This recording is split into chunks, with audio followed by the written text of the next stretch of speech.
নমস্কার দর্শক বন্ধুরা, কেমন আছেন আপনারা? আজ আপনাদেরকে শোনাবো সত্য ঘটনা অবলম্বনে ভৌতিক একটি গল্প। আজকের গল্পের নাম ভৌতিক রেলওয়ে স্টেশন। গল্পের লেখিকা এবং গল্পের সূত্রধার আমি কুমকুম গাঙ্গুলি। তবে শুরু হচ্ছে আজকের গল্প ভৌতিক রেলওয়ে স্টেশন। তবে হ্যাঁ, গল্পটি শোনার আগে একটু শুনে নিন। একটু মনে করিয়ে দিই, যদি গল্পটি ভালো লাগে তাহলে গল্পটিকে একটি লাইক আর চ্যানেলটিকে সাবস্ক্রাইব করতে কিন্তু ভুলবেন না। লাইক, সাবস্ক্রাইব ও দর্শকদের উৎসাহের অভাবে আমাদের মতো অনেক চ্যানেল এবং আমার মতো অনেক গল্প পাঠক আমরা অনেক সময় হারিয়ে যাই। তাই যদি সম্ভব হয় গল্পটিকে লাইক, শেয়ার ও সাবস্ক্রাইব করে দেবেন। শুরু হচ্ছে আজকের গল্প। বাংলাদেশের উত্তরাঞ্চলের এক প্রত্যন্ত গ্রামে ছিল এক পরিত্যক্ত রেলওয়ে স্টেশন, যার নাম কাঞ্চনপুর স্টেশন। গ্রামটি ছিল প্রকৃতির মাঝে হারিয়ে থাকা এক স্বর্গ। চারপাশে সবুজ ধানের মাঠ, দূরে পাহাড়ের রেখা, আর সন্ধ্যার পর শোনা যেত ঝিঝি পোকার গান। দিনের বেলায় ওখানে সৌন্দর্যের ছোঁয়া থাকলেও রাত নামলেই পরিবেশ হয়ে উঠত রহস্যময়। বাতাসে ভাসত এক অজানা শীতলতা। 1985 সালের এক শীতের রাত। গাছের পাতাগুলো সেদিন যেন কেঁপে কেঁপে বাতাসে ফিসফিস করছিল। সেই রাতে তিলোত্তমা এক্সপ্রেস কাঞ্চনপুর স্টেশনে থামার কথা ছিল ঠিক রাত 2:30। কিন্তু ভুল সিগন্যালের কারণে মালবাহী একটি ট্রেন একই লাইনে চলে আসে। মুহূর্তের মধ্যে বিকট শব্দে সংঘর্ষ ঘটে আর ধ্বংসস্তূপের নিচে চাপা পড়ে যায় 50 জন যাত্রী। তাদের মধ্যে ছিলেন স্টেশন মাস্টারও। এরপর থেকেই শুরু হয় ভৌতিক কাহিনী। স্থানীয়রা বলে, যে রাতের বেলায় স্টেশন এলাকায় যায় সে শুনতে পায় ট্রেনের চাকা ঘর্ষণের শব্দ, স্টেশনে যাত্রীদের কোলাহল, কিন্তু বাস্তবে কোনো ট্রেন আসে না। একদিন রেলওয়ে নতুন গার্ড রফিক সাহেব নির্দেশ পান স্টেশন পরিদর্শনের জন্য। গ্রামের লোকেরা সাবধান করে, কিন্তু তিনি অবিশ্বাসী। ভূত বলে কিছু নেই, এসব গাঁজাখুরি গল্প বলে তিনি লণ্ঠন হাতে স্টেশনের দিকে রওনা হন। রাত তখন 2:15। স্টেশনের প্ল্যাটফর্ম ফাঁকা, বাতাস থমথমে। হঠাৎ কুয়াশার মধ্যে থেকে এক টানা হুইসেলের শব্দ ভেসে আসে। দূরে দেখা যায় একটি ট্রেন ধীরে ধীরে স্টেশনে প্রবেশ করছে। রফিক সাহেব চমকে যান। এই ট্রেনের কথা তো কন্ট্রোলে বলা হয়নি। হাতের লণ্ঠন উঁচু করে ট্রেনের জানালায় তাকান।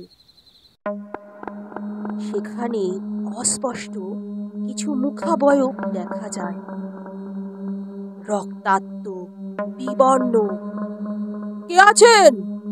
রফিক চিৎকার করে ওঠেন। একটা ঠান্ডা বাতাস পেছন থেকে তাকে স্পর্শ করে। শিহরণ বয়ে যায় তার শরীরে। ধীরে ধীরে ঘুরে দাঁড়াতেই তিনি দেখেন এক ছায়া মূর্তি, ফাঁকা চোখ, ছেঁড়া পোশাক, রক্ত মাখা চেহারা। রফিক কাঁপা গলায় বলেন, কে আপনি? ভূতের ফাঁপা কণ্ঠস্বর শোনা গেল, আমরা অপেক্ষা করছি এত বছর ধরে, কেউ আমাদের বাড়ি পৌঁছে দিতে আসেনি। কিন্তু তোমরা কে? আমরা সেই যাত্রীরা যারা ফিরে যেতে পারিনি। আমাদের পরিবারের মানুষ এখনো জানে না আমরা কোথায় হারিয়ে গেছি।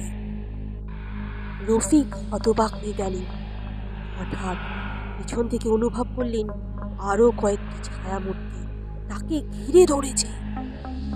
তাদের করুণ চোখে অনুরোধের ছাপ।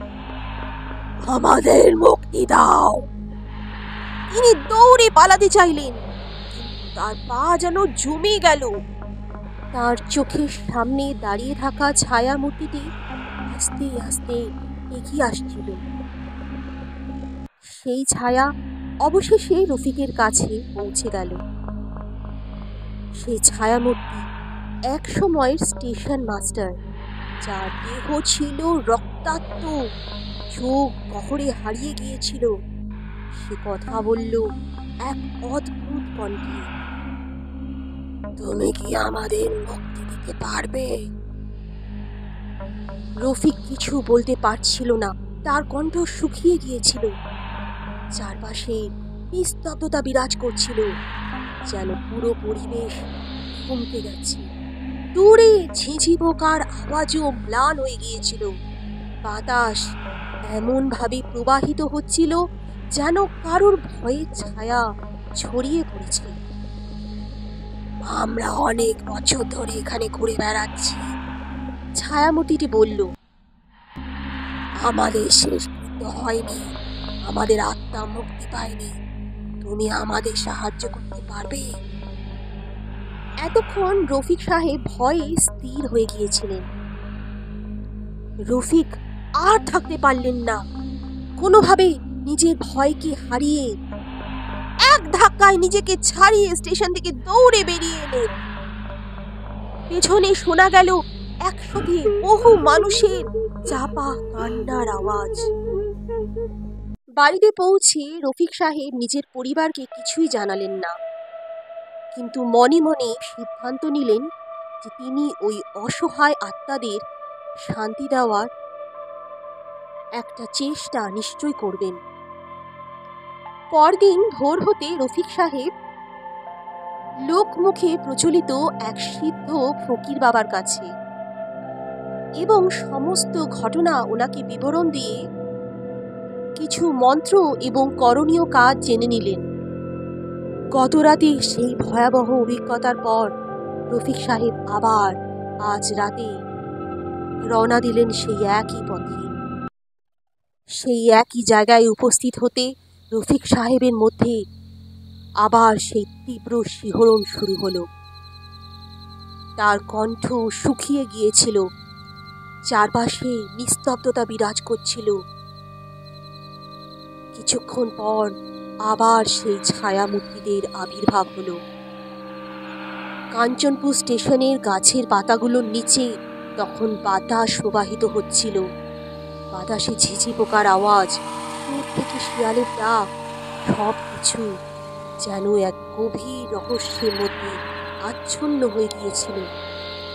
রফিকের হৃৎপিণ্ড দ্রুত স্পন্দিত হচ্ছিল, কিন্তু তিনি তার সিদ্ধান্তে অটল ছিলেন। রফিক তার মন্ত্র আওড়াতে শুরু করলেন এবং ফকির বাবার নির্দেশ মতো করণীয় কাজগুলো করতে শুরু করলেন। ছায়ামূর্তিরাও সবাই স্থির হয়ে দাঁড়িয়েছিল। চারপাশে যেন সময় থেমে গিয়েছিল। অনেকক্ষণ সময় এইভাবে অতিবাহিত হয়ে গিয়েছিল। হঠাৎ এক সময় সেই ছায়ামূর্তিগুলো আবার সামনে এসে দাঁড়ালো। রফিক সাহেবের চোখে তখন এক অজানা শঙ্কা। মনে মনে তিনি প্রার্থনা শুরু করলেন, আল্লাহ, তুমি আমাদের সকলকে শান্তি প্রদান করো। তখন সেই ছায়ামূর্তিগুলোর মধ্যে একজন ধীরে ধীরে সামনে এগিয়ে এসে বলল, তুমি আমাদের মুক্তি দিলেই শান্তি পাবে। তারপর দেখতে দেখতে সব ছায়ামূর্তিরা উধাও হয়ে গেল। পুরো স্টেশন এলাকা এক মুহূর্তের জন্য ঝলমল করে উঠল। হঠাৎ চারপাশে পাখির কিচিমিচি, হাওয়ায় মিষ্টি সুর শোনা গেল। রফিক সাহেব বুঝলেন তার এই কাজ শেষ হয়েছে। তবে তিনি এও বুঝলেন যে এটাই এই রহস্যের শেষ নয়। কাঞ্চনপুর স্টেশন এখনো কিছুটা অভিশপ্ত ছিল, কিন্তু তার ভূমিকা শেষ হয়েছিল। ভূতেদের মুক্তি মিলেছে। রফিক সাহেব তার বাড়ি ফিরে এলেন, তবে জানতেন কখনো না কখনো এই রহস্য আরও একদিন ফিরে আসবে, আবার তাকে এক নতুন যাত্রার দিকে ডেকে নিয়ে যাবে। সত্য ঘটনা অবলম্বনে আজকের ভৌতিক গল্পটি এখানেই সমাপ্ত হলো। আবার আরও একটি রোমাঞ্চকর গল্প নিয়ে আপনাদের কাছে উপস্থিত হচ্ছি। নমস্কার।